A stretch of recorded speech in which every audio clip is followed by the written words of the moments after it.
North east को भारत से अलग करने के नारे लगाने वाले कांग्रेस के लिए पूजनीय।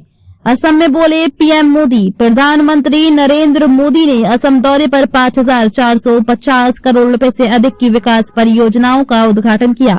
उन्होंने पूर्वोत्तर को अष्टलक्ष्मी बताते हुए कहा कि इस वर्ष का बजट क्षेत्र की कनेक्टिविटी और आर्थिक आत्मनिर्भरता को मजबूत करेगा। पीएम ने कांग्रेस पर निशाना साधते हुए बताया कि भाजपा सरकार में असम को टैक्स हिस्सेदारी में 5 गुना अधिक राशि मिल रही है।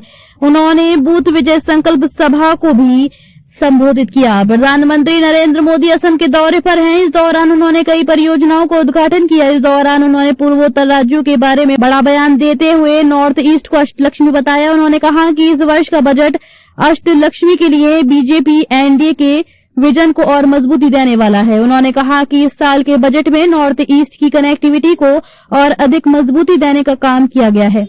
पीएम मोदी ने कहा, कनेक्टिविटी बढ़ती है तो रोजगार के अवसर भी बढ़ते हैं, इसलिए असम हाईवे और अन्य रोड प्रोजेक्ट्स के लिए करीब हजारों करोड़ रुपए देना तय हुआ है। उन्होंने कहा कि बजट में बहुत अधिक फोकस नॉर्थ ईस्ट को आर्थिक रूप से आत्मनिर्भर बनाने पर है। इस बार असम को टैक्स की हिस्सेदारी के रूप में लगभग 50,000 करोड़ रुपए मिलने वाले हैं। कांग्रेस पर निशाना साधते हुए पीएम मोदी ने कहा, कांग्रेस के समय असम को कैसे पाई के लिए तरसाकर रखा जाता था वो आपको भली भांति याद होगा। कांग्रेस पर साधा निशाना पीएम मोदी ने कहा, कांग्रेस के समय असम को टैक्स के हिस्से के रूप में सिर्फ 10,000 करोड़ रुपए मिलते थे। अब भाजपा सरकार में असम को कांग्रेस सरकार के मुकाबले 5 गुना ज्यादा रुपए मिल रहे हैं। अगर पिछले 11 वर्ष की बात करें तो असम को तमाम विकास परियोजनाओं के लिए केंद्र सरकार से 5.50 लाख करोड़ रुपए से अधिक मिले हैं। बूथ विजय संकल्प सभा में लेंगे हिस्सा। इधर असम भाजपा अध्यक्ष दिलीप सैकिया ने शुक्रवार को कहा कि राज्य भर से लगभग 86,000 बूथ स्तरीय कार्यकर्ता बूथ विजय संकल्प सभा में भाग लेंगे, जहां प्रधानमंत्री नरेंद्र मोदी पार्टी कार्यकर्ताओं को संबोधित करेंगे।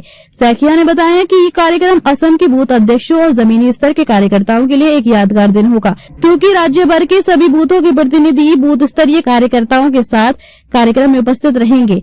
उन्होंने कहा कि सभी कार्यकर्ता प्रधानमंत्री को सुनने और उनका मार्गदर्शन प्राप्त करने के लिए उत्सुक हैं। प्रधानमंत्री के मार्गदर्शन में आगामी 2026 के चुनावों में बहुमत से जीत हासिल करने की शक्ति और सामर्थ्य प्राप्त होगी।